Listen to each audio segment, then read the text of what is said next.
Telugu Desam party ప్రజలు అభిప్రాయాలకు first priority ఇస్తుంది. భారీ మెజార్టీతో కూటమి ప్రభుత్వం అధికారంలోకి వచ్చి ఏడాదిన్నరైంది.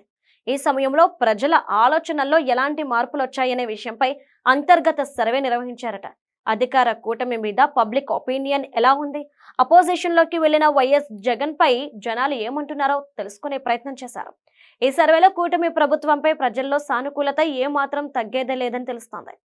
అయితే వైసీపీ అధినేత జగన్ రెడ్డి విషయంలో పబ్లిక్ ఒపీనియన్ టీడీపీ నాయకత్వానికి ఆశ్చర్యంతో పాటు ఆనందాన్ని కలిగించిందని తెలుస్తోంది.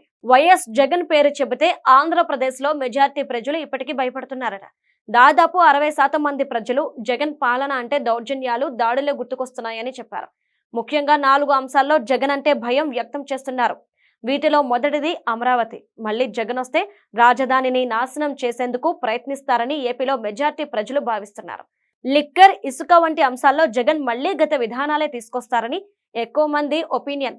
ప్రతిపక్షంలో ఉండగానే రప్పారప్పా అని రెచ్చిపోతున్న వైసీపీ మాజీ ఎమ్మెల్యేలు, నాయకులు మళ్లీ అధికారంలోకి వస్తే వాళ్ళ దౌర్జన్యాలను తట్టుకోలేమని అత్యధిక శాతం ప్రజలు భయపడుతున్నారు.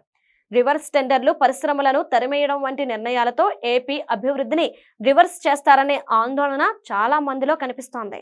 ఈ కారణాలతో ప్రజల్లో జగన్ పేరు చెబితే ఒకప్పుడు కలిగే అభిమానం, సానుభూతి లాంటి ఫీలింగ్స్ ని భయం, ఆందోళన రీప్లేస్ చేశాయని తెలుస్తోంది. మెజారిటీ ప్రజల్లో ఉన్న వ్యతిరేకతను తగ్గించుకోవడం జగన్ వ్యవహార శైలి మీదే ఆధారపడి ఉంటుంది. ఈ మధ్య పబ్లిక్ మీటింగ్లు, ప్రెస్ మీట్లలో జగన్ ప్రసంగాలు విన్న వాళ్ళు ఈయనకు ఇంకా తగ్గలేదు అనే అభిప్రాయాన్నే వ్యక్తం చేశారు.